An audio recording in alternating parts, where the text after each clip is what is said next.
Bronny was born in Cleveland on October 6, 2004, just 3 weeks before LeBron began his second NBA season with the Cavaliers. Bronny has not played in the Lakers' last 3 games. Lakers coach J.J. Redick may feel some pressure to put LeBron and Bronny on the floor together to satisfy Cleveland fans. 4 p.m. tip-off local time. The Clippers are at home tonight against Portland. The Clippers are looking for their first regular season home win in the Intuit Dome. No debates, no speculation, just the info you need. That's your KBLA Sports Minute. I'm Ray Richardson on KBLA Talk 1580. Feeding Our Friends on the Outside will be hosting its 15th annual Feeding the Homeless event in Greater Los Angeles on Sunday, November 10th from noon until at 11129 South Central Avenue in Los Angeles. If you would like to donate or volunteer, please call 310-981-6377 or email them at feedingourfriends05@gmail.com. feedingourfriends05@gmail.com. It's the 15th anniversary of Feeding Our Friends on the Outside, Sunday, November 10th from noon until 11129 South Central Avenue in Los Angeles. For more information, call 310-981-6377, 310-981-6377. This is a community call to action from KBLA Talk 1580.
It's Stevie Wonder, sounding as good as ever. And whenever we have a guest in the studio, we let them pick the walk-on song.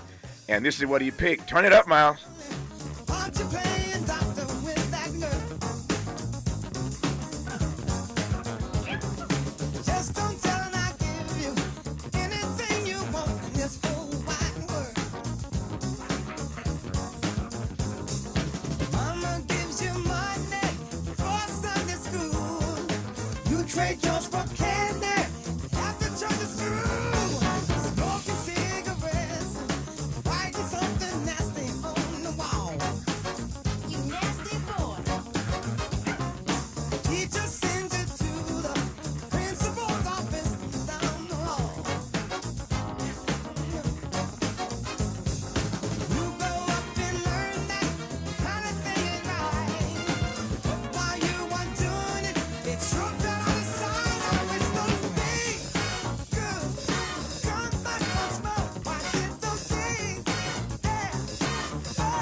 I'm getting caught up in it. I got a show to do. Terry Claiborne picked that. I'll introduce Terry here in just a second. But that's the walk-on song today. And this is talk radio. I get caught up when Stevie comes on, and I just, oh man, I love Stevie. He's the GOAT. Stevie is the GOAT. And speaking of the GOAT, we're going to talk about the GOAT in this hour. Stevie's the GOAT in the music game, and Muhammad Ali is the GOAT in the boxing game, and not just for his boxing. As you all know, we love Muhammad Ali. I was honored to call him friend, not just for what he did in the ring, but what he did outside of the ring. 50 years ago today, in Kinshasa, Zaire, now the Democratic Republic of the Congo, Muhammad Ali and George Foreman faced off in the Rumble in the Jungle, an iconic boxing match that some historians still regard as the greatest boxing match in the history of the sport. I'm going to ask, I guess, for starters, whether we believe that. Is it the greatest boxing match in the history of the sport? I believe it is. Today, we will look back on this historic bout with the noted boxing historian Mike Silver and the celebrity boxing trainer Terry Claiborne, who trained Denzel Washington to play Reuben Hurricane Carter and Jake Gyllenhaal for the movie Southpaw. Amongst a long list of celebrity clients, a former champion boxer himself, he now trains all these celebrities how to do it and make it look real in the movies. In fact, later in the champ's life and Ali's life, he worked out at Terry's gym, pound for pound, here in L.A. So we're honored to have him in studio with us today. Celebrity boxing trainer Terry Claiborne joined on the phone in this hour for the hour by the brilliant writer and historian Mike Silver, and I look forward to a spirited dialogue with Mike Silver and Terry Claiborne once we get started here about what happened 50 years ago in Kinshasa, Zaire, now the Democratic Republic of Congo. It was called the Rumble in the Jungle. Take a listen. And here comes the Ali people out of the dressing room, and all of the questions will be answered. This is an awesome power of George Foreman against the violent boxing skills of Muhammad Ali. Here comes Ali. You can see him there very calm if you saw the interview. There's no question on my mind, and I don't think anybody else's mind here at ringside, about the tremendous confidence of this tremendous athlete. It's age against youth. The experience of Muhammad Ali against the youth and brute force on blinding speed. You can hear the band beginning to strike up in the background as Ali moves to the ring. This is what Muhammad Ali lives for. This is the man's life. This may be a historic event. Muhammad Ali coming into the boxing ring for the last time. Should Muhammad Ali retire, this will be, what you're seeing now, a very historic event. Should Ali win the title tonight, it definitely is an historic event, because he will have to definitely go down in the history of boxing as one of the all-time greats. His handler, Angelo Dundee, brings him in. And there you hear the sound of Ali Boumaier. That's what the local people say, and you can see Ali is getting a standing ovation from some 70,000, we estimate, in attendance here as he dances behind the American flag. Muhammad Ali will be gloved in the ring, as will George Foreman. Mike Silver is an internationally respected historian and author. I am pleased to have him on this program. Mike Silver, how are you today, sir? I'm doing fine, Tavis, just fine, and it's great to be on the show. Thank you. It's an honor to have you on. Let me just start with this. Is this, to your mind, the greatest boxing match ever in the sport? Okay. First, we have to define in what context we're using the word greatest. Okay. In terms of a boxing match itself, technically, it was not a great fight. Okay. Historically, it was one of the most important fights in the history of sports, or one of the most important events. It was an iconic event. But if you look at the fight by itself, with Ali against the ropes and rope-a-dope, the fight itself was not a technically great fight. But if you're talking about one of the greatest events, iconic moments in the sport, then certainly it ranks right up there with Schmeling-Lewis 1 and the first Ali Frazier fight, and even Johnson-Jeffries, if you want to go back that far. We'll put that same question to Terry Claiborne when we come forward. We're going to spend the hour talking about what happened 50 years ago today in Zaire, the Rumble in the Jungle. You're listening to Tavis Smiley. From Leimert Park with love, this is Tavis Smiley. My name is Anton Moore. Around here, we have hardworking people that just need a break. Whether it's investing in small businesses or making housing affordable, Vice President Harris gets it. Kamala Harris is making sure black men have the tools to build generational wealth. She'll put a policy in place that gives 1 million forgivable loans to help entrepreneurs, including black entrepreneurs, start their own businesses. She also plans to give $25,000 in down payment assistance for first-time homeowners and crack down on racial bias in home appraisals. Harris's plan will help black men own more assets so we can build long-term wealth. This is what an investment in my community looks like. We're trying to build generational wealth. No get-rich-quick schemes, no scams, no one-time check, none of that. Vice President Harris got our back. I'll be there on November 5th. Will you be there? I'm Kamala Harris, candidate for president, and I approve this message. Paid for by Harris for President.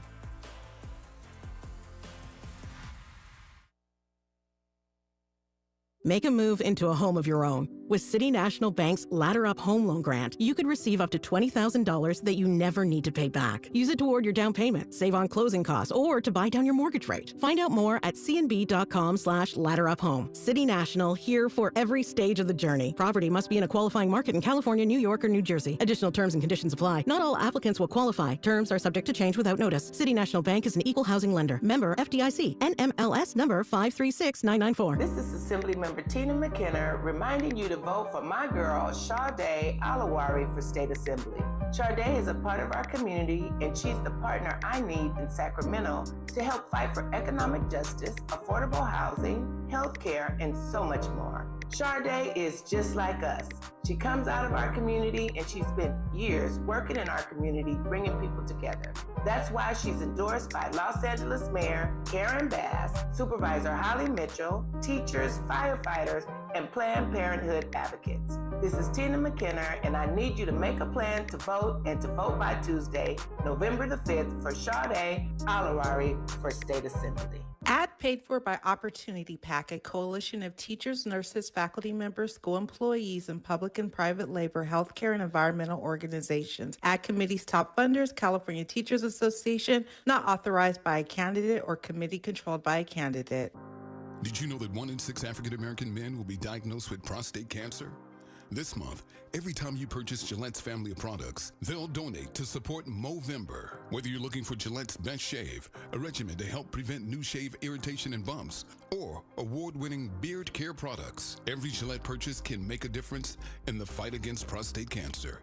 Visit pggoodeveryday.com/Movember for details. Exclusions apply.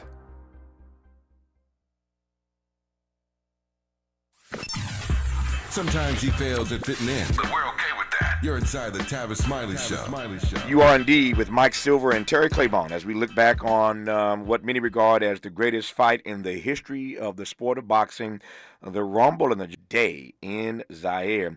All right, Terry Claiborne, first of all, good to see you in the studio. How are you today, sir? I'm doing great, Tavis. Great for having me. Thank you for having me. Man, glad to have you here, man. Glad to have you have a lovely studio. It's incredible. I'm glad you're here, man. Yes. Let me jump. You heard Mike's answer to my question of whether or not he thought this is the greatest fight ever. He makes a powerful point. It depends on how you define great. But you are a boxing trainer. You're a former champ yourself. In terms of the fight itself, was it the greatest boxing match ever? I like to think that it was one of the greatest heavyweight boxing matches. Okay. And because you have one of the strongest and one of the most vicious punchers in boxing going against one of the fastest with his feet and his hands. Mm-hmm. And also a big fighter, Muhammad Ali. So when you're going with strength, going against speed, it's hard to calculate on who's going to be able to come out victorious on that style. Ali came out, he had a game plan. His game plan was to stick and move and box. George Foreman had one game plan, and his game plan was to come out and bang you, hit you, tear your body down, and knock you out. And things changed. Yeah. Muhammad Ali was able to adjust according to and come up with another strategy because his strategy didn't work. So the science of the sport, they definitely dictate a great flow of different skills. We'll talk about strength versus speed as we move through this hour. Mike, I want to come back to you because I want to just, before I get too much into the fight, we got some more clips we're going to play before we get into the fight and what happened in the 8th round, of course, as we all know. Yes. But I want you to just kind of frame this properly for us. Where is Ali at this point, at the point of the fight, the Rumble in the Jungle? Frame for us where he is in his career as a fighter. Okay. Well, it's certainly a remarkable career, and I'm giving my age away, but I was around. I experienced both eras. I was 18 years old when Ali won the title from Sonny Liston, and he was he became he was always a controversial figure, but was more lighthearted and, boasting and so on. Of course, when he refused induction to the armed forces, that changed everything. And he became, in many quarters, vilified. And, of course, unfairly, he was stripped of the title. Never would have happened today, but those were different times. And the great patriotic movement saying we cannot have the heavyweight champion being a draft resistor. And a lot of people agreed with that. It was unfortunate. It was unfair. He didn't get due process. He was stripped of the title, and he was out of the ring for 3.5 years. And I'll give you an example of where and again, he was still undefeated. He was nobody could imagine anybody beating him at the time when they took the title away from him in June of 60 or 67. He had just knocked out Zora Foley a couple of months earlier, and then he went into exile. Went around to college campuses, giving talks, even appeared in a Broadway show, but his star was fading, okay? And having lived through that era, I remember, I'll give you an anecdote. In June of 1970, I attended the Sonny Liston-Chuck Wepner fight in Jersey City. Now, Ali had been out of the ring for over 3 years. They were still just talking about a comeback. It hadn't been finalized. The fight with Quarry hadn't been set up yet. And I was sitting there, and Ali had came into the arena, actually it was Armory. He came in there, and hardly anybody made a fuss about it. He was sitting sort of towards the back, rear, and he was surrounded by about 7 or 8 other people, and hardly anybody went over to him. It was sort of low profile, and this was Ali, who was to be, celebrated many years later, and it was almost as if he wasn't there. I think he purposely kept a low profile, but I remember looking over there and saying, wow, he's probably never going to fight again. And had he never fought again, well, history would have been different, and he would have been looked upon as a great champion, but somebody perhaps who, didn't have the full arc of his career. So that was where he stood. Now, what happens? Okay, here we are. He comes back in October 1970.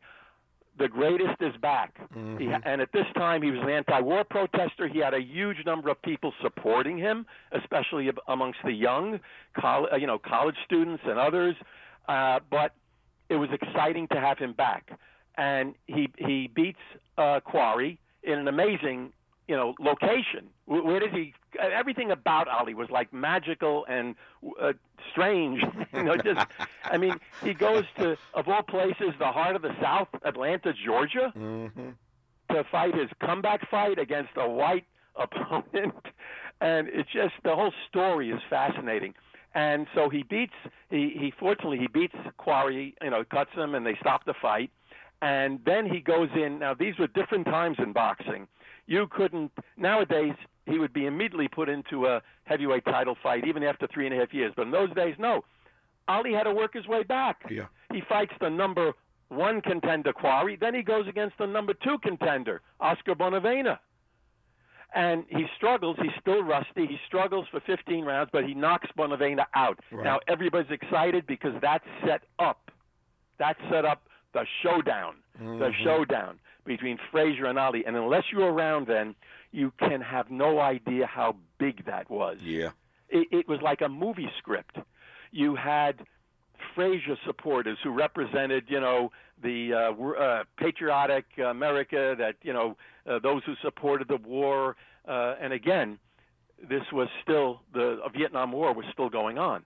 And then you had many supporters, anti-war protesters, people who felt Ali didn't get a fair deal, and they supported him. 50-50, you had both people on both sides.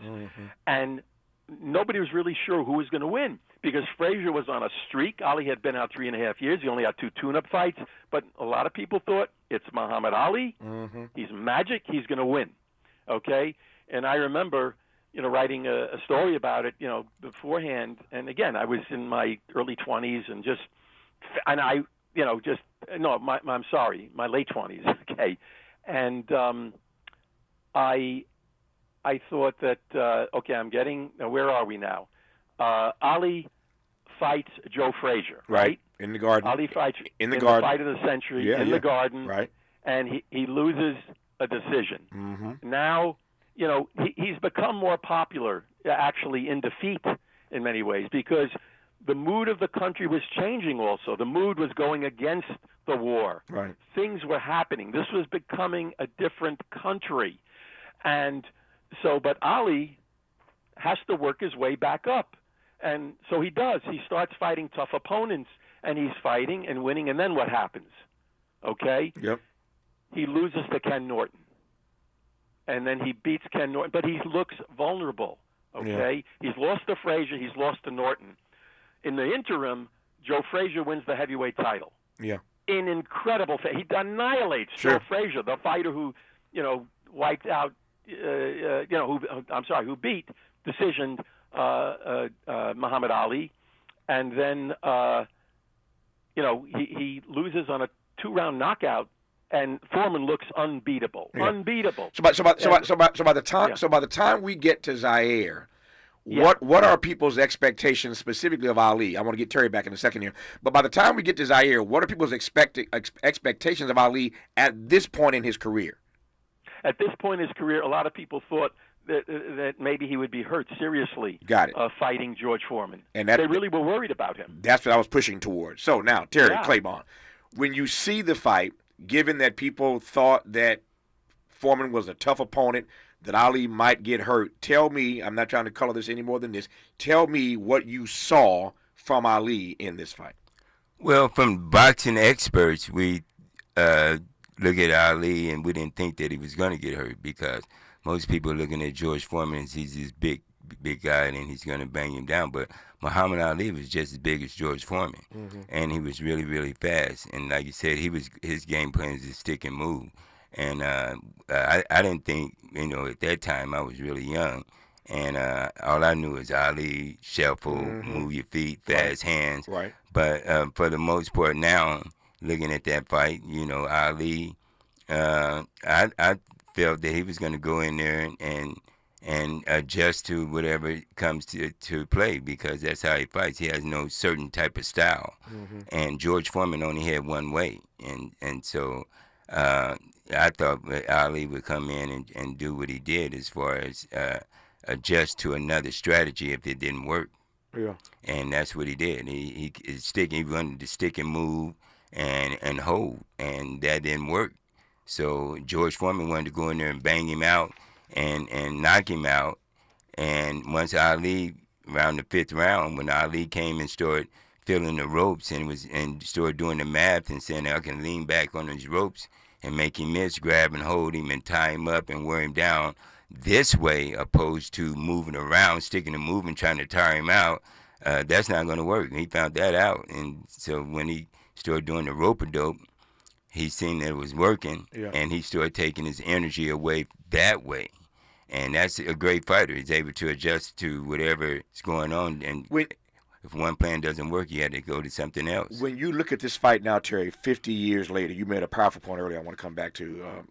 When you see this fight again, half a century later, what do you see in terms of strength versus speed?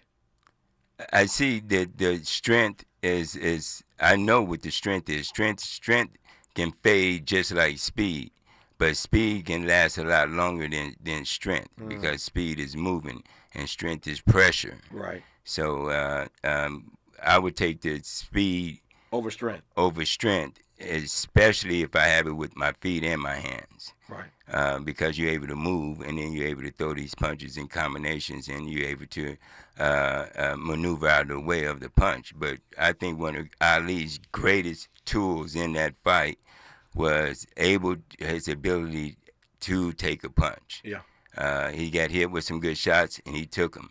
And those body shots that George Foreman was going at him with, Muhammad Ali took those shots, and that's give him credit to his greatness is that he was able to take a great punch. Yeah. People don't look at that. You can't.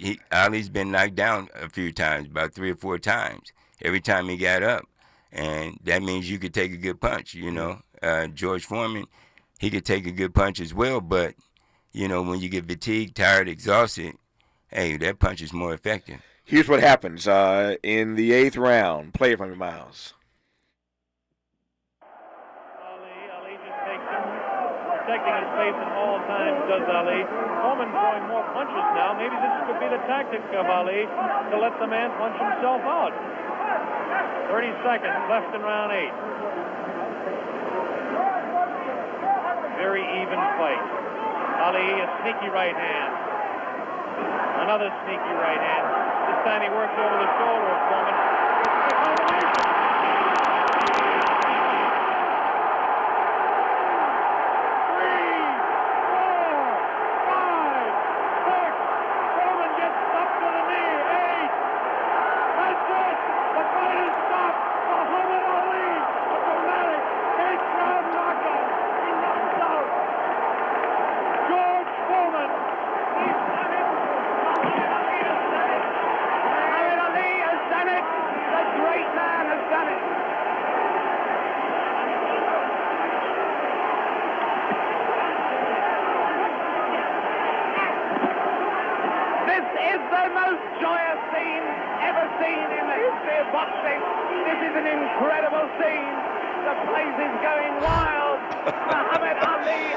Just some of the sound from what happened 50 years ago today in Zaire, the Rumble in the Jungle.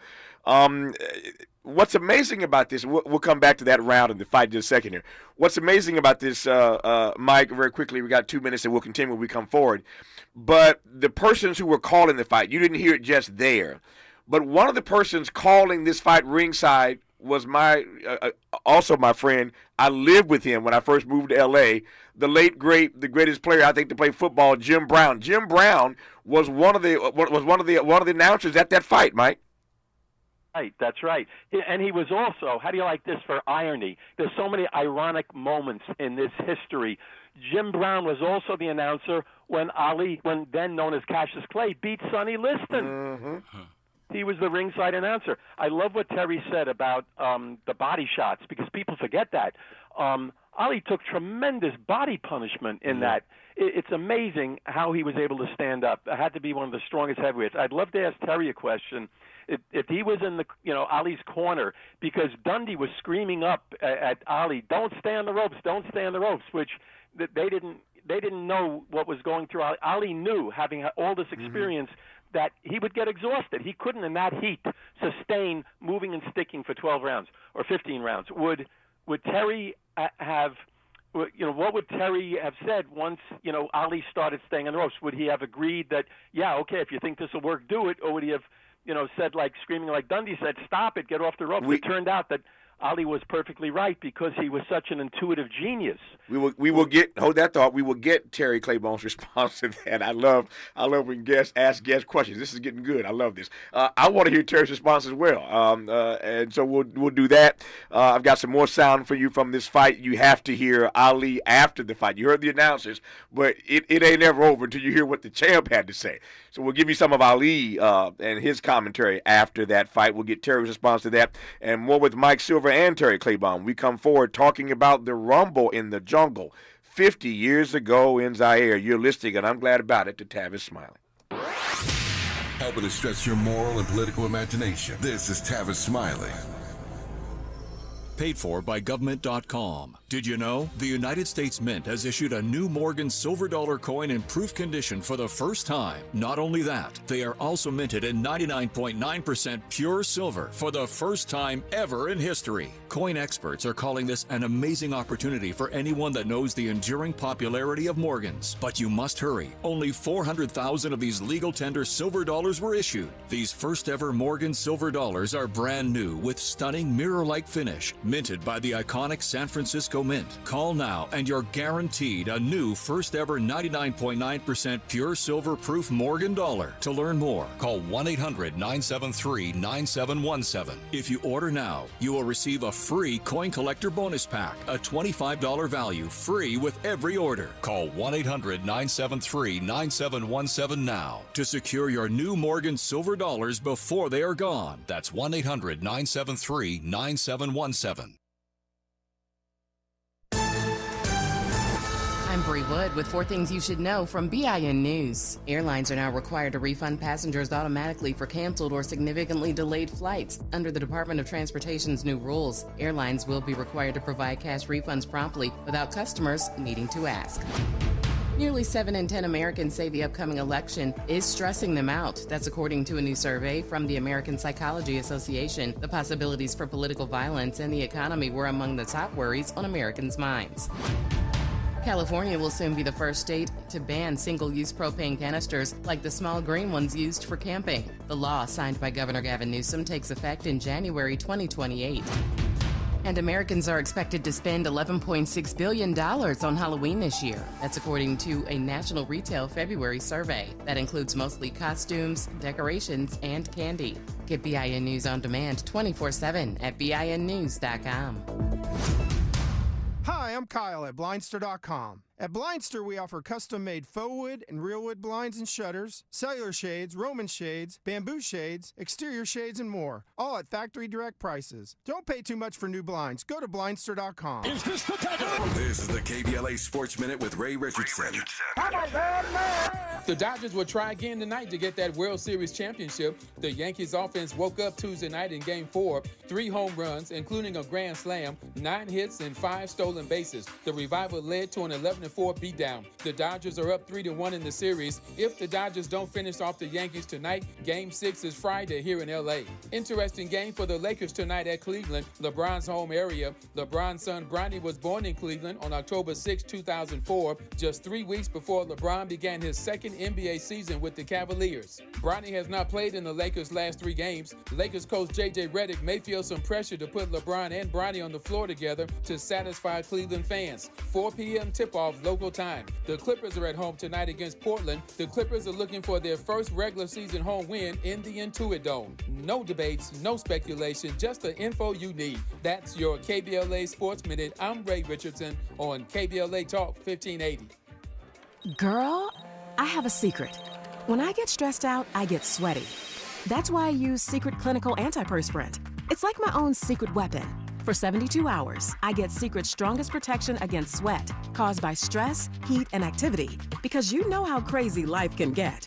Plus, it's made with advanced odor fighters that don't just cover up smelliness. They help prevent it from happening in the first place. Believe me, if I weren't wearing Secret, I'd be a hot, smelly mess. Thankfully, Secret works. Are you an entrepreneur looking to take your business to new heights? KBLA Talk 1580 is your partner in success. Every day, we celebrate and elevate Black-owned businesses across our community. Our KBLA SMB Marketplace currently features The Cookie Dip, Badass Bakes, Hair Concoction, Higher Education Accreditation Consulting, LACC Radiology Technology Department, and Malik Books. Your business deserves to be heard. Let KBLA Talk 1580 amplify your voice and connect you with our powerful community of listeners. Email smb@kbla1580.com today. That's smb@kbla1580.com. At KBLA Talk 1580, we've got your black.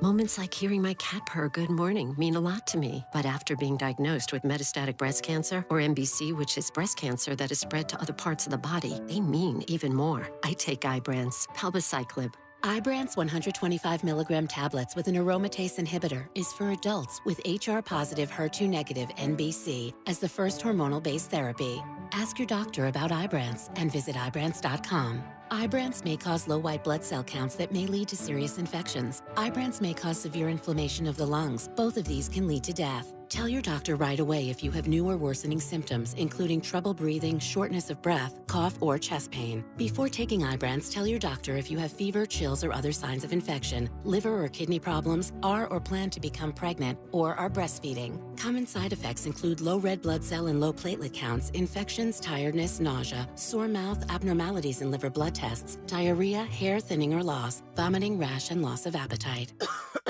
You okay? Sorry, I can't sleep with this cough. Sounds like you need to vaporize that cold. Vaporize? Yeah, with NyQuil VapoCool. It's NyQuil plus a rush of Vicks vapors. Whoa. So you ready to get some sleep? Thank you, NyQuil VapoCool.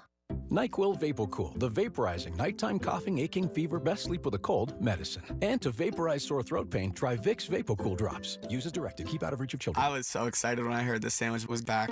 What's up? This is Mike. And this is Celia. And a little thing we love about the Chick-fil-A Honey Pepper Pimento Chicken Sandwich is the symphony of flavors. You can always count on that crispy, tender, juicy chicken. It's so good. My favorite part is the pimento cheese. Topped off with the honey, it all comes together perfectly. I like the original. I like the spicy chicken fillet. But either way, you're getting a winner. The Chick-fil-A Honey Pepper Pimento Chicken Sandwich is back with a bite. Try it with the original or spicy filet now for a limited time. Real guests paid for their testimonials. He's a paradigm pioneer and the top-rated African-American talk show host in the nation, according to Talkers Magazine. You're tapped in with Tavis Smiley right now. Tavis Smiley and Terry Claiborne and Mike Silver as we talk about the Rumble in the Jungle 50 years ago in Kinshasa, Zaire, now the Democratic Republic of the Congo. But many regard this as one of, if not the greatest fight to ever happen in the history of the sport. Mike Silver is a noted boxing historian, delighted, honored, in fact, to have him on this program. And Terry Claiborne joins us live in studio. He is, as a matter of fact, when you see, let me just brag for a second about Terry, because he's my trainer as well, and I'm pleased to say that. I was in the ring with him last night. But when you watch Hurricane, Denzel, the film opens with Denzel playing Hurricane in a serious match. The guy he's boxing in that match, in that scene, is Terry Claiborne. Terry choreographed the fight, and he choreographed it so well that the director had him play the other boxer. So Terry is the guy fighting Denzel in the opening scene of Hurricane. And if you've seen Southpaw with Jake Gyllenhaal, you see Terry all in the corner. He's the corner man in the movie Southpaw, directed by Anton Fuqua, who also directed Denzel in Training Day. So you see Terry in the corner of that fight as well with Forrest Whitaker, et cetera, et cetera. So he's not just a celebrity boxing trainer, a former champ himself, but he makes his cameos in these movies here and there. So that's a bit about Terry Claiborne. So Terry, Mike asked a question that I wanted to ask, and Mike's question was, if you had been in that corner when you saw Ali hanging out on that rope, the rope-a-dope, which ultimately worked, but as a trainer, what would you have said or done? As a trainer, as you mentioned that Muhammad Ali came to my gym, but not only did he come to my gym, I helped him. I was his personal trainer for 3 weeks in 1997, and I helped him lose 15 pounds in 3 weeks. And one day he was hitting the bag, and I go, Muhammad, sir, you keep your hands up. And he looked at me and he, come here. He said, come here. I went over there and he said, look, Angelo Dundee was my corner man, my cut man. He said, Bundini Brown was my hype man. He says, I trained myself, so go get me some water. So, meaning that Angelo Dundee was his corner man, and he knew that Ali was going to do whatever he wanted to do because Muhammad Ali trained himself.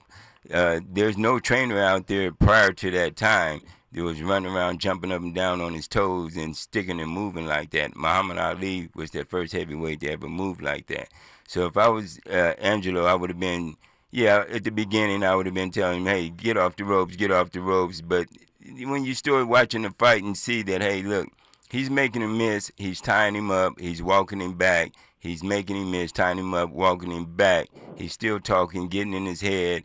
That's a strategy that he came up with during the fight. Go ahead and let him do what he's doing. Yeah. I only have one question. Did you get the champ the water? Sure did.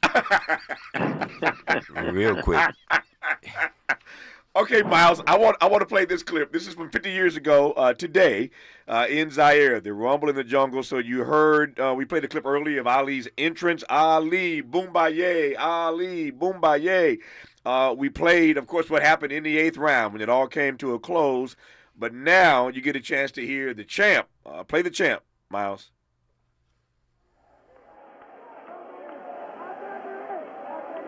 Here we go. We've got the dressing room. Bad giant. They want the corner you to finish. I'm telling you, that he has no power. I kept telling you he don't hit hard. And guess what he did in the end? He started fighting dirty. Right. Yeah, you don't know his thumb got me in eye one. Right. Right eye. But I'm smart. See, I'm a pro. I'm a pro, see. I chased Felton with my arm reach and then grabbed him until I cleared up. He's a pro, Brother. Allah's God, bro. That's the power of Allah. That's all I couldn't get up. Get him with right hand, couldn't get up. He ain't never got up. I kept talking to him during the fight, too. Muhammad, congratulations. Am I the greatest of all times? Muhammad, you told me. I love Ali. Am I the greatest of all times? It's one thing to have that bravado, Mike Silver. It's another thing, though, to match that bravado. And Ali at the end sounded as if he was never not confident he could pull this off, even as the fight happened at, what, like 3 o'clock in the morning over in Zaire? That's right, yes. They wanted to make the time so people in the U.S. Could watch it in the closed circuit at a decent hour. And Ali, like all great athletes, anybody, he had tremendous self-belief in himself. Yeah. And he had much more experience than Foreman. When you match them up against each other in terms of experience, I was looking over Foreman's record at the time he fought Ali, and he had 40 straight wins, 37 knockouts. Only about 6 of those fights went past the 5th round. So he was used to knocking guys out early. Leading up to the fight, he had fought basically third-raters. He hadn't, so he didn't have what Ali had, that experience, that knowledge to fall back on, and he became frustrated. And instead of moving back and just motioning Ali towards him, he became confused. He became frustrated, and his amateurish tendencies showed up. I mean, the man was he could hit as hard as the greatest punchers that ever lived. Yeah. But you have to connect. It turned out that his strategy was correct. He wore Foreman out. Yeah. And I just, as a historian, I just want to say that, again, I look at, in the greater context, and Ali, of course, transcended sports. But look at this. In February 1964, when he beat Liston, John F. Kennedy had been assassinated only a few months earlier. The Vietnam War was about to start. 10 years later, 10.5 years later, when he defeats Foreman, only a few months earlier, Nixon had resigned, and the Vietnam War was coming to an end. That's the expanse of the history that this man was. He was, just the whole story is amazing. Yeah. Terry, I'm going to do this right quick here before I forget about it. They're fighting again at like 3 o'clock in the morning for a couple of reasons. Mike raises one issue. They wanted the fight to be on at a time when people back in the States here could see it, number one. But number two, is Africa, and is Africa hot? You couldn't have fought this fight in the sun, in that sort of heat. So there were a number of reasons for doing this fight at that hour of the night. You are training, you have a world champion in your stable right now. Can you imagine any of your fighters, or when you were fighting at 3 o'clock in the morning? Yes. You can. Yeah, I can imagine fighting at 3, 4, any time o'clock in the morning, because what happens is that you prepare yourself for it.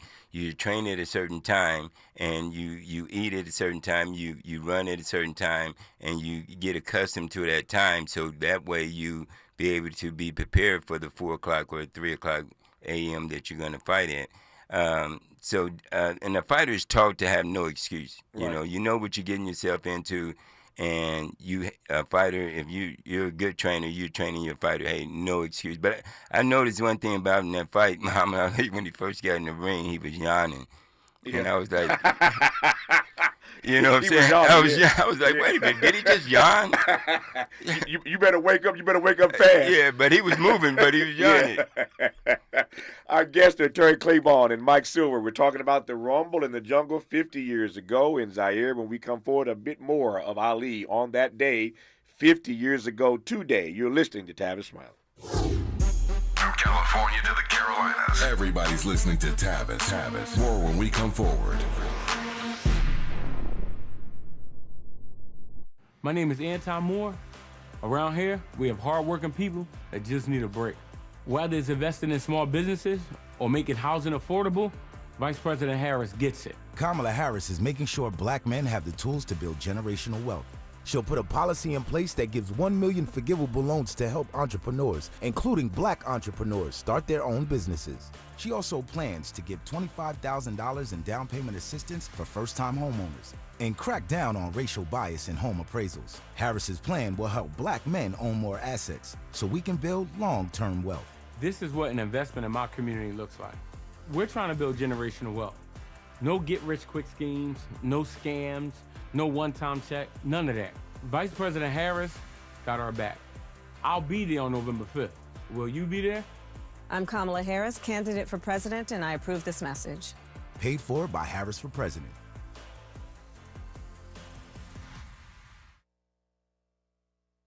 We asked seniors how to prevent Medicare scams. My best advice, if you get a phone call, do not talk to the person. These people are well-trained. Don't talk to them. They don't know me. They're just trying to scam me. Don't be fooled. Hang up.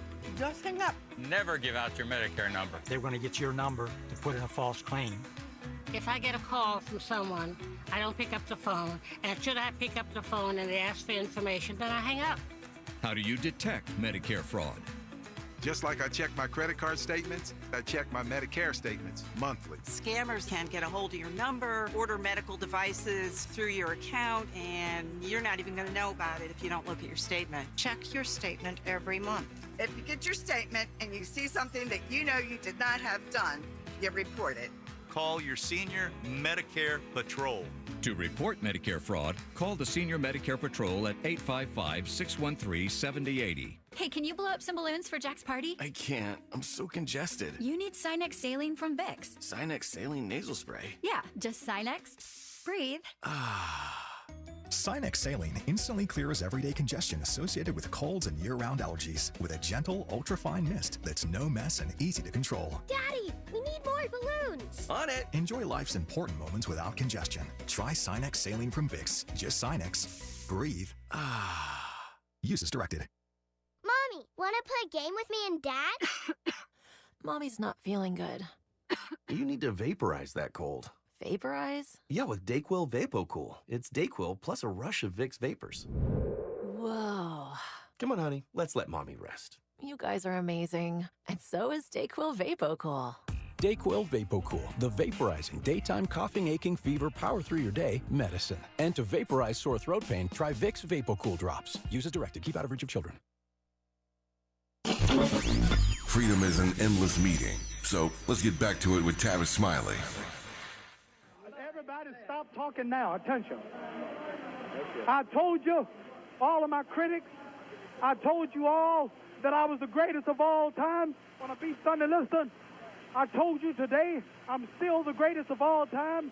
Never again defeat me. Never again say that I'm going to be defeated. Never again make me the underdog until I'm about 50 years old. Right. Then you might get me. But I didn't dance. I didn't dance for a reason.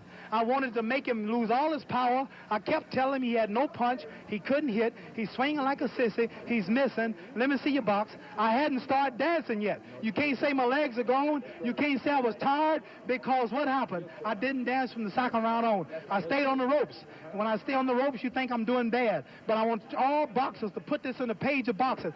Staying on the ropes is a beautiful thing with a heavyweight when you make him shoot his best shots and you know he's not hitting you. I would have gave George Foreman 2 rounds of steady punching because after that he was mine. But he was falling, he was missing. I don't know if I'm going to fight again or not. I'm going to retire as of now. I have to talk to my leader, the most honorable. Are you still planning to retire? Well, as we all know, it was not the last fight that Ali would ever fight. And he mentioned in that clip, maybe you'll get me when I'm 50. Well past 50. In his elder years, Ali, as you heard Terry say earlier, Terry Claymon, spent some time with Terry at his gym for almost a month here in L.A.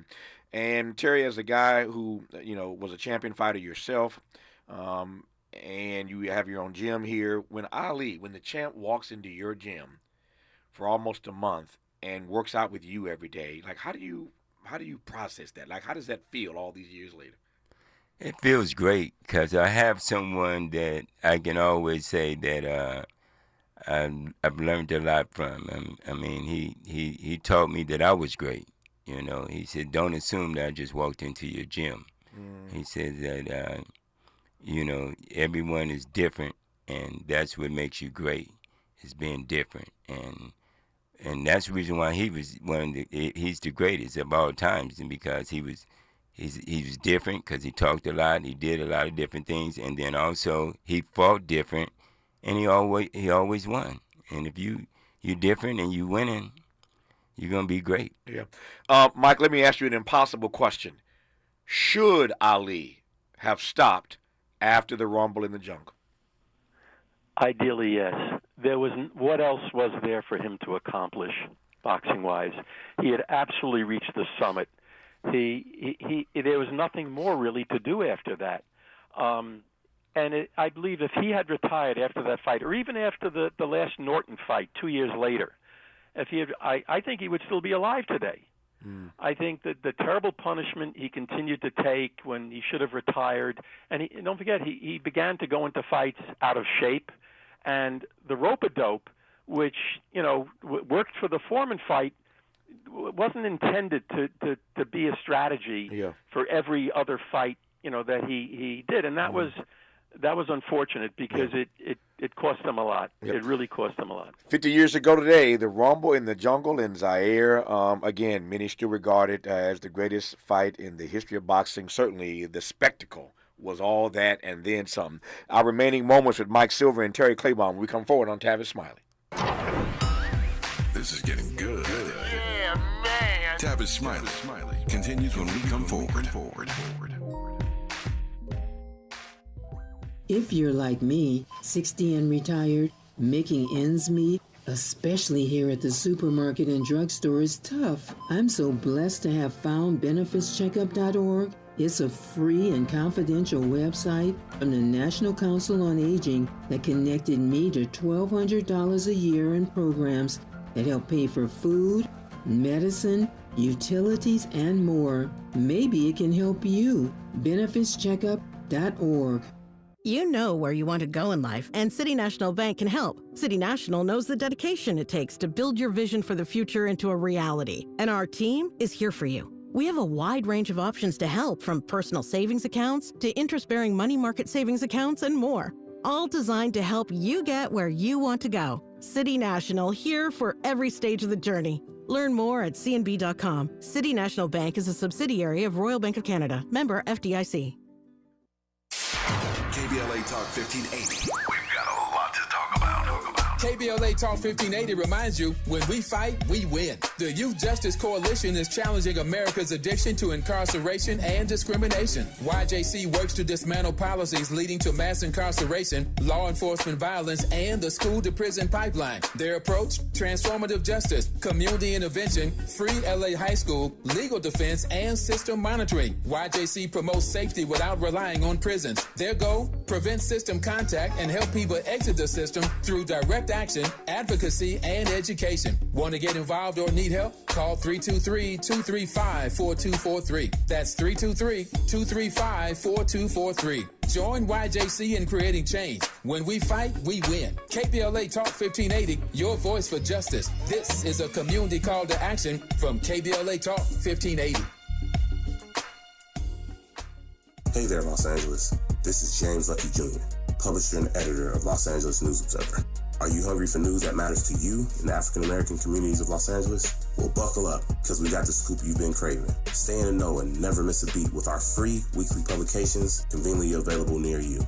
Or hop on the digital wave and become an exclusive subscriber at OGNSC.com. Don't forget to join the party on Instagram and Twitter at OGNSCINC for behind-the-scenes access and sizzling updates. No more FOMO. Let's stay informed, connected, and empowered together. Spend an evening with Ambassador Susan E. Rice at Pomona College on Saturday, November 2nd at 7 p.m. for the John A. Payton Distinguished Lectureship. Ambassador Rice is the only person ever to have served as both National Security Advisor and Domestic Policy Advisor. This event is free and open to the public, but tickets are required. Visit pomona.edu/Payton-ticket to reserve tickets now.